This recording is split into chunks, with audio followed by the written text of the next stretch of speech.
Coming up on Mountain News this morning, officials say funding for programs at senior centers throughout Kentucky are being cut. And next month, the Downtown Hazard Organization is taking over the airwaves. Dedicated to Eastern and Southern Kentucky, this is WYMT Mountain News this morning.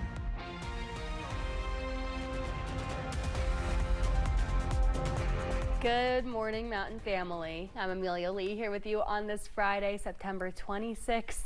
It's 6:30 this morning and time for a check of our weather with meteorologist Megan Dusmall. And those sunrises, haven't seen one in a while just because of that, I don't know, what do you call it, changing of the sun? The change in the axis on the earth, making the sun a different place. Yeah, something like that. Yeah, we've not seen it earlier than 7:20 in a long time. It's just going to keep on going back for the next couple of days. But this morning, we're going to see those temperatures and a mixture of the 60s as you're heading out the door. This afternoon, though, upper 70s, low 80s. Not a bad day at all. Definitely looking forward to that, especially since we're relatively dry. We do have a little bit of rain this morning, but as you can see, it's starting to clear itself out. And then we'll just look at some very slight chances for scattered showers this afternoon. All in all, a perfect end to the week, especially compared to what we saw Tuesday, Wednesday, and Thursday. Here's a look at that day planner for you as you're going throughout the next couple hours. Mostly cloudy to partly cloudy skies. High temperatures will be around 4 p.m. Amelia. Police have released more information about a woman arrested after shots were fired in Perry County. Authorities arrested 30-year-old Ashley Lewis Begley Wednesday. The DEA, along with other agencies, were conducting a joint arrest operation for suspects with drug-related charges in Hazard and Perry County. Police say Lewis Begley fired toward a vehicle with several officers hitting the vehicle. Nobody was injured. Begley was charged with attempted murder of a federal law enforcement officer. In Harlan County, a man was arrested after he shot near school property. Deputies told WYMT that Joshua Pace was firing a weapon on a riverbank at his property in the Ross Point area. After they went to his home, they say he was arrested without incident. Police also say Pace had multiple warrants and was a convicted felon. Officials with Harlan County Public Schools say students and staff were never in danger. Well, it was a rough day for many people along the Ohio River, several seeing high water at the first sign of daylight yesterday morning. In Greenup County, community members were forced to clean up the damage left behind by heavy rain.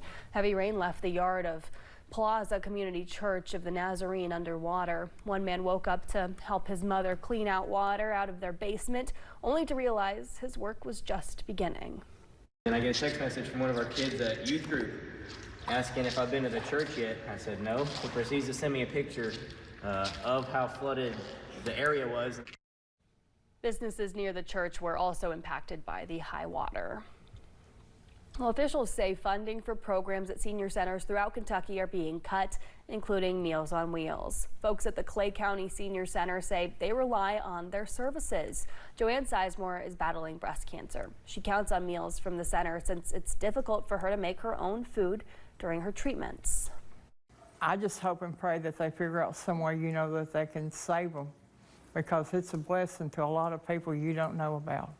I mean, they've got grandparents and grand things. I mean, they ought to think about that.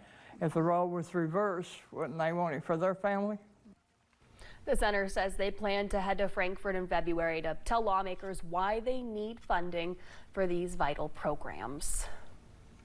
The 6th annual Power Up the Pantry event wrapped up yesterday, bringing in thousands of pounds of food and hundreds of dollars to area food pantries. Buddy Forbes was at the Pikeville Walmart with a steady stream of shoppers dropping off donations to support the cause.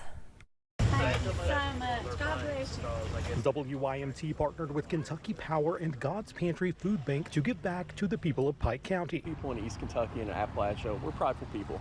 We don't always want to ask for help, but the fact of the matter is, hunger and food insecurity is an issue. Hoping to pack pantries with sustenance this season before the cooler weather settles into the region. Many people right now are looking at an empty refrigerator. They don't have the means to stock their shelves in the refrigerator. So we are trying to get the pantries prepared now to give a little extra in preparation for the bad weather. The 6th annual Power Up the Pantry brought in a steady stream of donations throughout the day. with the collected non-perishables packed into the back of a van to go to communities where the need is great. So many local churches and local pantries that meet people where they are, and so for us to be able to help facilitate that, us to be able to host this event each year and make this one of our biggest fundraisers, it's very meaningful to us. An extra boost that food pantries like the one operated at Henon Church of Christ consider invaluable. It allows us to be able to keep the doors open to provide for the food, anybody that needs it, whether it's for an emergency or whether it's just a monthly need that they have. They say it is a blessing to see community partners coming together to make sure people have something on their plates. We're one community, and if we're not helping one another, then you're going to see your neighbor struggling. In Pikeville, donations brought in more than 700 pounds of donated food and $215 in monetary donations. Officials say they're able to make those monetary donations go even further, serving more families in need. There's also a drop-off location at the Hazard Walmart. Shane Allen with Kentucky Power says it's all about raising awareness about food insecurity and giving back to the community they serve. Kentucky Power not only wants to be a utility company, we want to be part of the community because we all live and work here, and we want to better our communities and make the folks that work here proud. We are told approximately 2,500 pounds of food were collected in Hazard, Pikeville, and Ashland. If you couldn't make it out yesterday, you can donate online at KentuckyPower.com/pantry or in person at your local food pantry.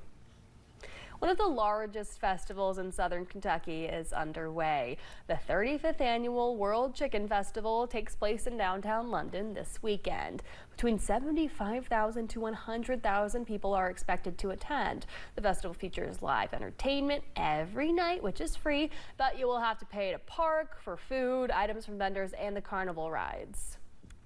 For Kentucky, it's one of our busiest events we do. We put out a lot of food over here. So this is a huge fundraising opportunity. So we're just really hoping to show how strong London is, how important the World Chicken Festival is to those that not just are coming as vendors, but to those that are coming as visitors and tourists.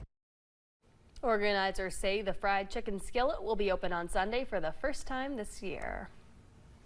Well, that's not the only festival going on this weekend in our area. WYMT's McKinley Calandrino was at the Mountain Heritage Festival, which is happening in Whitesburg.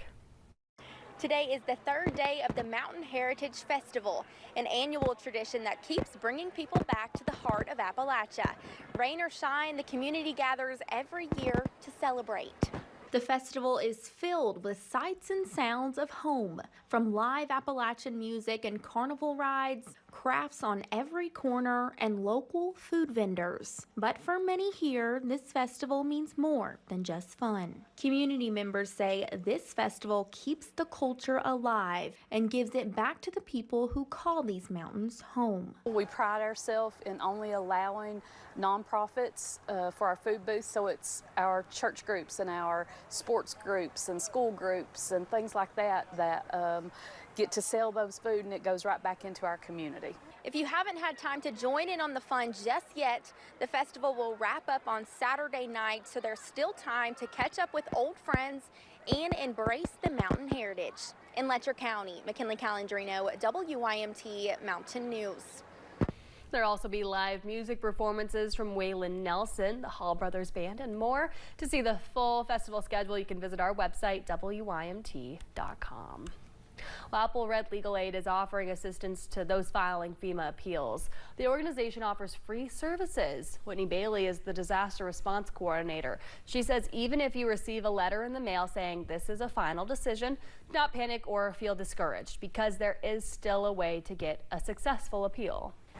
If you are able to obtain new supporting documentation like a home repair estimate or provide receipts for items that were damaged or destroyed by a disaster and can submit that to FEMA, then you can still be considered for additional assistance. Bailey says disaster survivors typically submit documents during a 60-day window. However, if you have a contractor estimate that's even a couple months late, it can still be submitted along with a letter asking to waive the window. A petition has been created to save the licenses of Powell County EMS and Judge Executive Eddie Barnes. The team will go before the Kentucky Board of Emergency Medical Services on Tuesday to explain why they should keep their licenses. Back in May, a man was bitten by a highly venomous Jameson's mamba. A Powell County EMS worker and Judge Executive Eddie Barnes administered anti-venom to save his life. However, they learned afterwards they violated state policy, which says wilderness paramedics are the only ones allowed to administer anti-venom to patients. The petition is on change.org.